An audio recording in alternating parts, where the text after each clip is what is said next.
DM साहब, अब मेरी पुत्री वंशिका साहू अब कभी वापस नहीं आने वाली है।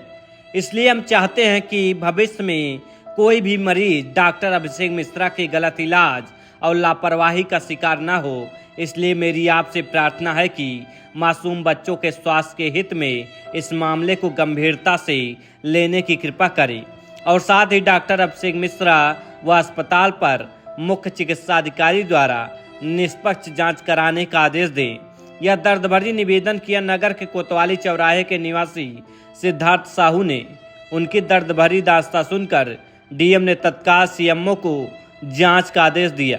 ऐसा हुआ था कि पिछले 20 तारीख को मेरी बच्ची को वायरल फीवर और बुखार, उल्टी और बदन दर्द में शिकायत हुई। मेरी बच्ची मेरे पास आई, उसने कहा पापा मुझे बुखार और पेट में दर्द है। तो मैं अपने नज़दीकी रुहट्टा स्थित ओम साई बाल चिकित्सालय हॉस्पिटल डॉक्टर अभिषेक मिश्रा के अपनी बच्ची को लेकर गया। उन्होंने मेरी बच्ची को देखा तो उन्होंने ये कहा कि भैया इस समय वायरल फीवर चल रहा है और फीवर की वजह से बच्चों में उल्टी, पेट में दर्द, बदन दर्द की शिकायत है। तो उन्होंने मुझे 5 दिन की दवा पर्ची लिख कर दिया। उनके मेडिकल स्टोर से वो मैंने दवा ली और मैंने उनसे पूछा कि डॉक्टर साहब क्या 5 दिन बाद आपको आकर दिखाना होगा अपनी बच्चों को। उन्होंने ये आश्वासन दिया कि नहीं, आराम मिल जाएगा और वो ठीक हो जाएगी। मैं दवा के साथ अपनी बच्ची को लेकर अपने घर वापस आ गया। शाम तक वो दवा खाने के बावजूद भी मेरी बच्ची को किसी तरह का आराम नहीं मिला। फिर मेरी बच्ची शाम को मेरे पास आई, कह रही है पापा हमको बहुत तकलीफ़ है और नहीं हमको आराम मिल रहा है। तो मैं अपनी बच्ची को लेकर पुनः उन्हीं डॉक्टर अभिषेक मिश्रा के यहाँ लेकर गया। फिर मैंने डॉक्टर साहब से कहा कि डॉक्टर साहब दवा से आराम मेरी बच्ची को नहीं मिल रहा है। उन्होंने अपनी जांच पड़ताल कराने के बाद उसको एडमिट होने की बात हमसे कही। तो मैंने कहा कि डॉक्टर साहब एडमिट कर लीजिए क्योंकि बच्ची हमको स्वस्थ चाहिए।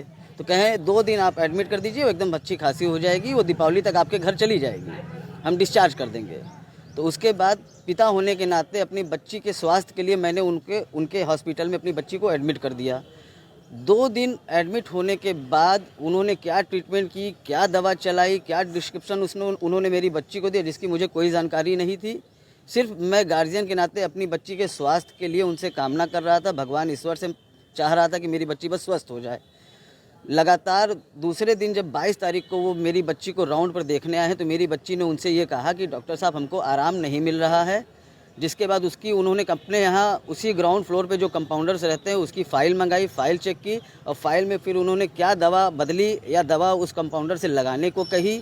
उसके बाद हमको ये आश्वासन देते हुए चले गए कि आपकी बच्ची को आराम हो जाएगा, आज दिन भर रुकिए, ठीक हो जाएगी।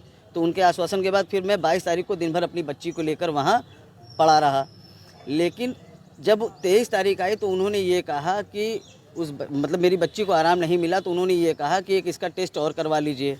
तो मैंने कहा डॉक्टर साहब करवा लीजिए, जो भी करवाना, हमारी बच्ची को आराम मिले। उन्होंने अल्ट्रासाउंड का टेस्ट करवाया जिसमें लीवर में उसके सिर्फ लीवर में सूजन और उसके गुर्दे में पानी था। तो उसके बाद उन्होंने उस टेस्ट रिपोर्ट को देखने के बाद भी जो दवा चलाई जिसके कारण उसके बाद उसका प्लेटलेट्स जो है घटकर 20,000 हो गया। तो उन्होंने ये कहा कि इसको बच्ची को 2 यूनिट प्लेटलेट्स लगाना ज़रूरी है। तो हमने कहा डॉक्टर साहब हमको प्लेटलेट्स मिलेगा कहाँ? तो उन्होंने कहा कि मैं बता रहा हूँ आप वहाँ से ले लीजिए। उन्होंने ईसा हॉस्पिटल अपने लेटर पैड पे ईसा हॉस्पिटल के लिए हमको प्लेटलेट्स लाने को कहा। तो वो लेटर पैड में उनका लेकर ईसा हॉस्पिटल गया। वहाँ सर मुझे किसी तरीके से बहुत मुश्किल से 7 बजे तक में 1 यूनिट प्लेटलेट्स का इंतज़ाम मैं कर पाया, जिसकी जानकारी डॉक्टर साहब को दी गई। ठीक वो 7 बजे तक प्लेटलेट्स आ चुकी थी। उसके बाद वो 8 बजे प्लेटलेट्स मेरी बच्ची को लगाने के पहले उन्होंने कोई इंजेक्शन उसको लगाई है उसकी भी जानकारी मुझे नहीं। 8 बजे वो प्लेटलेट्स चढ़ने के बाद मेरी बच्ची की 8:15 से 8:30 के बीच में इतनी तबीयत ख़राब होने लगी, वो चीखने और चिल्लाने लगी कि मुझे नहाना है, मुझे नहाना है, मुझे नहाना है। मैंने कहा बच्चा इतनी रात को क्यों नहाने की बात कर रही हो? कह रही पापा मुझे नहाना है। उसके बाद किसी तरीके से मतलब वहाँ जो मौजूद कंपाउंडर था तो मैंने कहा कि भैया अपने सीनियर को बुलाइए, मेरी बच्ची अभी इतना तो नहीं तड़प रही थी जितना आप इस समय तड़प रही है, उसको बहुत ज़्यादा पेन और प्रॉब्लम हो रही है। तो कंपाउंडर कह रहा है कि आप समझ नहीं रहे हैं, प्लेटलेट्स अभी चढ़ाया गया है, 2.5 से 3 घंटा उसको मैच करने में लगता है, बिला वजह घबरा रहे हैं। डॉक्टर साहब कह के गए अभी 2.5 से 3 घंटा लगेगा, आराम करिए, वो कुछ नहीं होगा, उसको ठीक हो जाएगी। 10 मिनट मैं और शांत हो गया, लेकिन 10 मिनट में मेरी बच्ची इतनी चीखने चिल्लाने लगी कि एक पिता होने के नाते मुझसे वो दर्द नहीं सहा गया।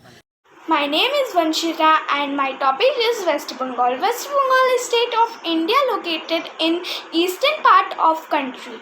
Bengal's climate. West Bengal's climate is transitional between tropical wet dry in southern portions and humid subtropical in the northern. Throughout West Bengal there is a pronounced seasonal variety in rainfall. For example, Kolkata average about 64 inches 1625 centimeter per year, of which in average of 13 inches 330 millimeter fall in August and less than 1 inch 25 millimeter in December. The state also is subject to considerable variability from year to year. In some Himalaya regions, rainfall is considerably greater. Cultural.